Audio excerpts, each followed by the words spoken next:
You are watching Boomer TV and today's show, Calling All Grandparents. Your help is needed. Your host is Florence Ann Romano, the Windy City Nanny, to empower parents and grandparents to let love in, build their village, and ask for help when they need it. Meantime, come aboard and join the Bloomer Boomer community. Register on the website and get updates, program schedules, member benefits, plus a lot of free merchandise. And this platform will launch you to a meaningful life after 55. And now, Florence Ann Romano. Hello, everybody. I'm back. Did you get nervous that maybe I wasn't going to come back with all this crazy energy on this beautiful Tuesday, the first day of fall, if you can believe it or not? We had what we call fake fall here in Chicago. We had like all of a sudden this beautiful fall weather kind of blew through, and now we're back into summer here this week, and then next week we're going to go into fall again. So we always have the fake seasons for a bit in Chicago because our weather is a little manic all the time, a little polar. But I'm so glad to be back. I've been thinking about you guys since I was last here with you. I'm thinking about what we talked about last time. And what we talked about was this idea that, you need to create this balance of disciplining your grandchildren and then also indulging them. And how do you find that balance? And we had some really great conversation about what that looks like in your homes and also what your dreams are for that balance and how to have those conversations with your children, your grown children, that is. And so now this week, we're going to talk about creating those healthy boundaries with your grown children and you, the now grandparent. And this can be oftentimes a bit of a dance. And you've heard me say that before. It's a bit of a delicate dance as you try to create these boundaries. There's something very different about your children growing up and leaving your house and having families of their own, and you having to step back and play a different role in their lives. And, it's funny. I was at a wedding over the weekend, and I know people are like, "Oh my gosh, COVID! How are you at a wedding?" But they handled it very well, I have to say. But the wedding was for my best friend's youngest sister, and she was the fourth and final child to get married. And I've known her since she was young, and so it was just so emotional and so beautiful to watch her walk down the aisle into her happily ever after. But I am very close to her parents as well, and so I got to spend some time with them at the wedding chatting. And they have all these grandchildren now, and her mother, who's now a grandmother of all these children, she watches a boatload of these kids during the week. So she's exactly in your shoes as grandparents. She's playing that role as the nanny to her grandchildren. And so I wanted to kind of get some real-time polling there at the wedding about what's going on in these homes with grandparents. And one thing that she said to me, which I thought was so interesting, was she said, you raise them to let them go, right? I've heard that phrase before, that you raise them to let them go. But she said, I feel like with my youngest getting married now that I'm done being a mom. And I was like, what do you mean you're done being a mom? I don't think that ever goes away, that the role of mom never leaves. As long as you're a mother and your children are in this world with you, you are always a mother. And so, she agreed that yes, she's still their mom, but I think what she was trying to get at and what we talked through was that it changed. Her role changed with her children. The role of mom changed. So that's what I want to challenge you guys with today is, what does the role of mom and dad look like now that your children are older? And do you have a hard time watching your children raise their children and not over inserting yourself or constantly correcting them? One of my girlfriends lives with her parents right now as they're looking for a home. And one of her biggest complaints is that her mom is constantly critiquing how she is as a parent. And, she calls me on the phone, my friend, and she's like, I just can't take it anymore. I have to get out of this house.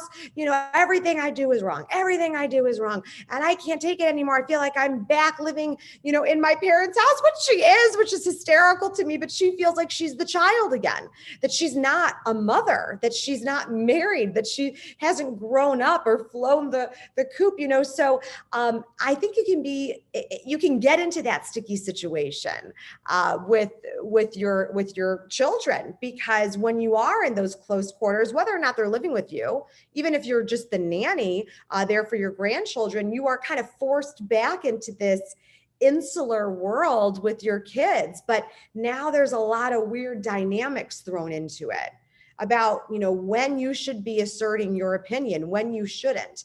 And so I always say to parents and to grandparents, you have to pick your battles, right? You have to know when you're going to let something go and when you're going to pick to address it. And so creating these healthy boundaries has a lot to do with, and I'm sorry to admit it, has a lot to do with you having to evaluate yourself and knowing what you stand for, who you are as the role model in these children's lives, or as the role model still in your children's lives. So I can kind of use the different perspectives here from how your child is looking at you and how you are looking at your child, or your grown children rather. And I want you to think about this. When your kids are younger, you have to let them make mistakes. You have to let them fail. You have to let them fall. God forbid I use the word fail. And I've said this before. People get so upset. The word, it's like the F word. It's like a terrible foreboding word. Never say the F word. And okay, I'm not talking about that four-letter word that everyone's talking about, which I don't think we should be using haphazardly. And when I hear kids use it, by the way, I go crazy, because why are they using that potty language when they're younger? That drives me crazy, but that's a different tangent we can go on later. But the idea is allowing your children to discover things on their own, allowing them to fail, allowing them to grow, allowing them to become who they're becoming. And I believe that that's something that happens to all of us for our whole lives, that we're constantly growing, we're constantly learning, we're constantly being challenged by things. And I don't think that changes just because you're an adult and you have your own children now. You're going to be challenged by motherhood and fatherhood. You're going to be challenged by these children that you've brought into the world in one way or another. And so the idea is, when you, the parent, when do you, the grandparent, step in and address something because you want to help support your children as they're raising their children? And what's the fine line between you putting yourself in there and over criticizing or overstepping your boundaries, whatever the case may be? How do you know when enough's enough, when it's too much, when it's too little? This is what I hear grandparents talking about all the time. And I hear the parents talking about, the parents of the children talking about, is I feel like I don't know when I should ask my parents for help with my children, when I should ask for their opinion, because is that opening the door then for that criticism, for them to step in and take over and make me feel like I'm less than, or I'm not doing it right? So that's what I want to explore with you guys. And I'm sure your minds are racing with all sorts of examples of this, but creating these healthy boundaries is really important, because in order for you to set up this trifecta that I always talk about, the parent, the child, and the caretakers, whomever they are, nannies, which can be grandparents, or they can be strangers, or they can be friends, whatever they are, this trifecta, it has to be a unified trifecta. It has to be a solid, unified example of kind of the goals and aspirations for the relationship. So let's talk through that when I come back with some questions from you about what you're dealing with in your homes with your grandchildren and your grown children, and how we can try to help smooth some of that out. So let's iron the situation out a bit. So when I come back, that's what we're going to discuss. We'll be right back with your questions right after this.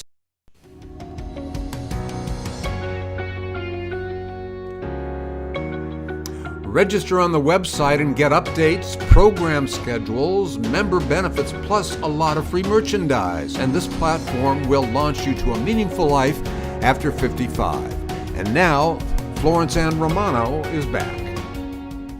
Hello. Okay, so we're back. All right, so I've been thinking about you guys during this commercial break a little bit about what exactly we can do to help create these boundaries, actually give you like solid suggestions instead of just be like, oh, I hope it works out and just be understanding. And all those things are true. Yes, you have to have those values as part of it, but it's more so about actionable things. So Andy, so let's go to some questions from the viewers. Okay, and I just had to chuckle when you were talking about the 4-letter words. My grandkids kind of, when they have big ears and they hear anything and they say, uh-oh, they remind us not to do that.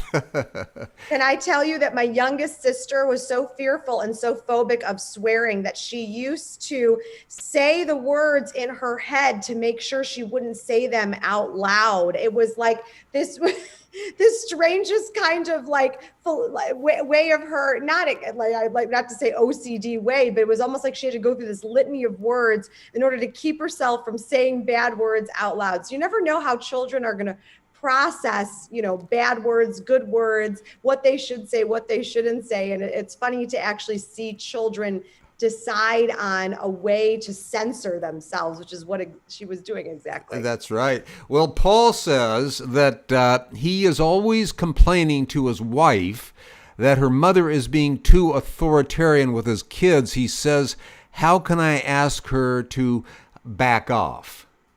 So I think there's two separate things happening here, Paul. Okay, so if the grandmother is too authoritarian, which I understand, most of the time this is all coming from love. Let's be honest. A lot of the time they are very well intentioned about what they want to do and how they want to help. But sometimes the delivery is just a little stinky and it's a little icky. So Paul, I would say there's two hurdles here.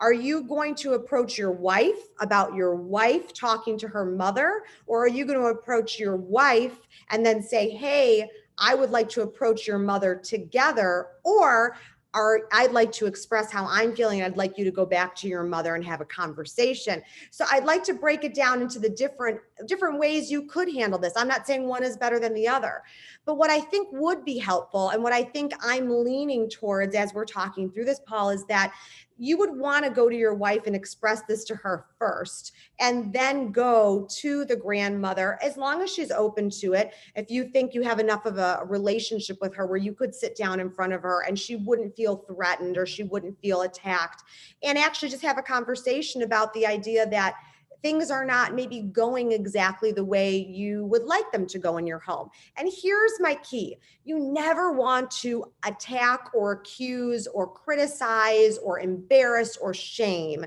in a way that is not going to be constructive. So when I was a nanny and I would have to approach parents about something that I saw going on with their children, I never wanted to go to them and be like, hey, you're like the worst parents in the world, and I've never seen this problem before, and wow, you need to really fix this, messing your kids up. I mean, that's not the way to go. So you have to really think about catching more flies with honey. You've got to take it back and think, okay, let's use this as an example, Paul. They're feeding the kids too many sweets. And you're like, I need to deal with this. So you go and say, oh my gosh, I know these kids love you so much and they love getting these treats and this fun from you, because I know you want them to feel spoiled and to feel loved and get a little bit, get a perk of being with you, Grandma. But, the too much sugar kind of spins them into this crazy behavior. And we just need to keep things consistent, especially when they're in school and there are bedtimes and they have to focus on homework. Approaching it in that way, giving actual examples of why you want to limit that sugar intake, and not saying it's your fault, you're doing this wrong. It's that we as a family just try to do it because here are the things that are the consequences of that. And we just want to try to keep things as consistent as we can in the home, and it's never all or nothing. It's never, okay, they're giving them too many sweets, and now we're taking away all the sweets. It's never that. It's finding that balance, finding that happy medium. And this authoritarian concept that you were talking about with the grandmother, I'd be interested to know if that has to do with punishment, perhaps. And is she punishing the children where you don't agree with the type of punishing that she's doing, or you don't want her to be disciplining the kids at all? No grounding, no spanking or anything like that. If that's an issue that you're dealing with, that her disciplining is not in line with what you and your wife are doing in the home, it's not consistent, it's not an extension of you guys, then that needs to be addressed too. And sometimes it just needs to be a simple clarification about how things are done in the home. And it doesn't need to be a big fight. But again, present it is the most important thing. Well, Florence Ann, this one is kind of right out of the times we're in right now. Joan is having a virtual party for her son, and her husband's mother insists on being in on the Zoom, call or celebration. And Joan, Right. She can't understand why she wants to be included, and he wants to axe her. From a children's birthday party? Is that what it is? Yeah. Well, I can understand wanting to be part of it as a grandparent, getting to see that joy. But I also understand that it might just be for friends. And I think that that's okay too. I think a good compromise would be to celebrate the child's birthday maybe multiple times. And maybe that's too much work on the parents' part. I'm not saying throw separate parties, but I think what we're hearing here is that the grandparent just wants to be able to be included in that celebration and watch that joy, watch that fun, watch that excitement. So as long as you are going to include the grandparent in some way celebrating the child's birthday, I don't think it has to be that specific day if it is just going to be for friends. But I do think that grandparents live for these moments. And so if it's not going to disrupt, if she's not going to sit there and chime in and try to take the spotlight away from her grandchild, then just being an observer, that I think that's a perfectly acceptable way to include her. But if you're really against having any grandparents there and it's really just for children, then I think of an alternative way to celebrate the birthday so that they do get to make that memory. Right now, because of the times, I think grandparents and just people in general are feeling so isolated and feeling so removed from joyful moments. And I think we need to try to give people as much feeling of normalcy as we can, especially in these moments that might seem so small. But these small moments right now are part of the survival. So I'd pick and choose the argument that you're going to make, and maybe make a compromise about the interaction that the grandparent has during the Zoom. But if you can make that compromise saying you can be included, but really let it be about the kids, I think that would be a healthy compromise. Can we sneak one last one in here? Yeah. Mm-hmm. This is another one of those like who's in charge questions. Stephanie says her husband's dad wants to push too much of his religion on her young kids. Stephanie says she's not comfortable with that, but is afraid to say anything.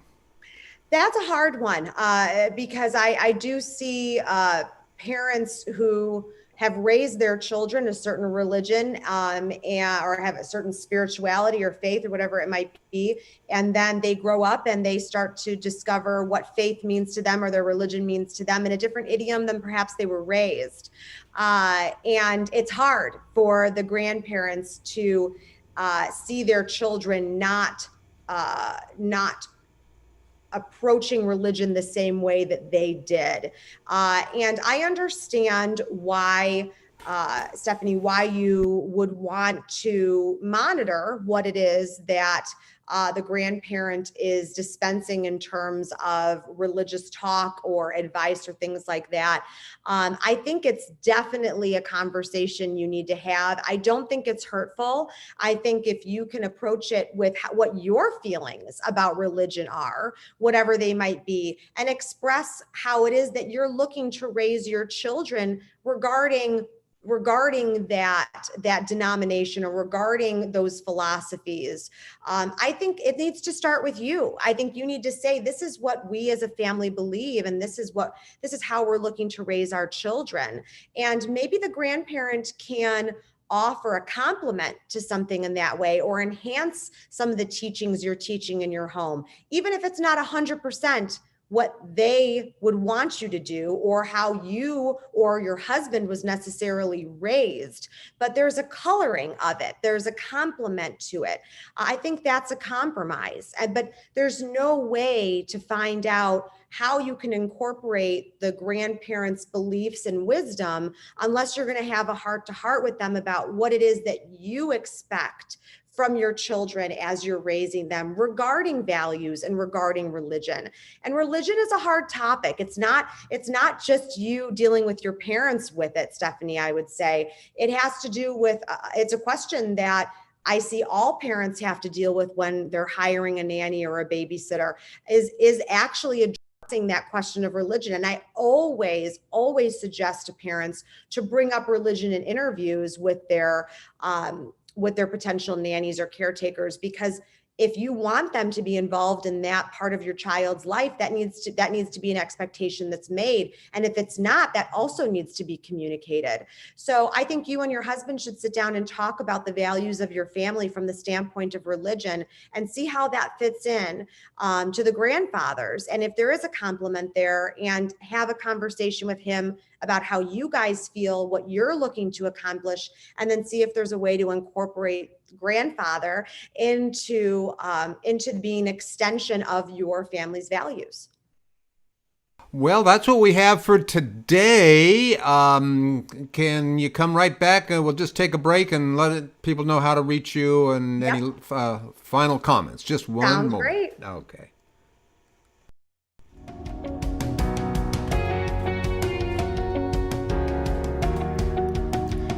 You're watching Boomer TV, and today's show, Calling All Grandparents. Your help is needed. Your host is Florence Ann Romano, the Windy City Nanny.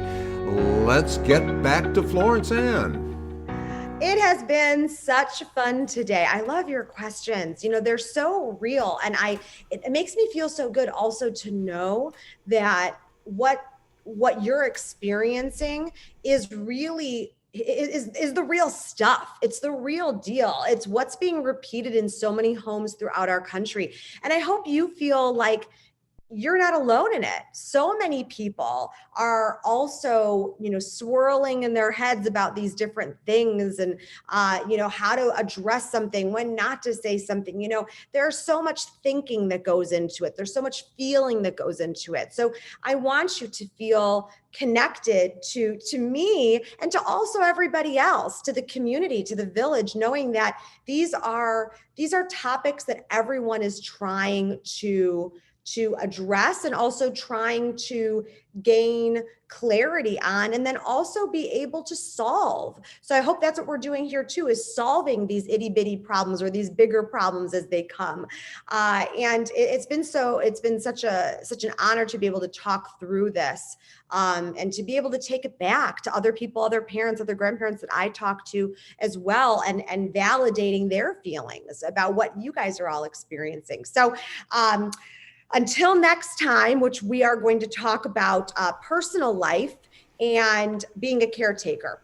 And how do you balance your personal life and being a caretaker? I mean, how do you balance, your personal life and your career and everything else, honestly, in general? Isn't that the question du jour in life, is balance? How do you find balance? And I have some ideas about balance. It's not the most traditional way, I think, but I have found in my life, and as I get older and older, that that word balance has a lot of different meanings. And so we're going to explore that. But I would love to hear from you anytime, every time. You can find me on social media, Instagram, Facebook, Nanny. You can go to my website, windycitynanny.com. I have blogs galore to help you out in your parenting and grandparenting journey. I love to hear from everyone. If you DM me on Instagram, I will write you back and we will have a chat. There is no question too little or too big for us to tackle together. And remember, you are not in it alone. One of my favorite quotes is have courage and be kind. And man, I think that was probably written with families in mind, because isn't that the way we need to treat each other? You should have courage to say the things you need to say, to stand up for yourself and for your family, but being kind about how you say it, that's so important too. That's probably the most important part about it. It's all about delivery and putting yourself in other people's shoes and finding that empathy. So until next time, my loves, have courage and be kind. Thank you, Florence Ann. And Florence Ann Romano, the Windy City Nanny. And you can find out more on Facebook, YouTube, and at bloomerboomer.com. And if you like this, well, please like us on Facebook and follow us there. Meanwhile, come aboard and join the Bloomer Boomer community. Register on the website and get updates, show schedules, and qualify for member benefits.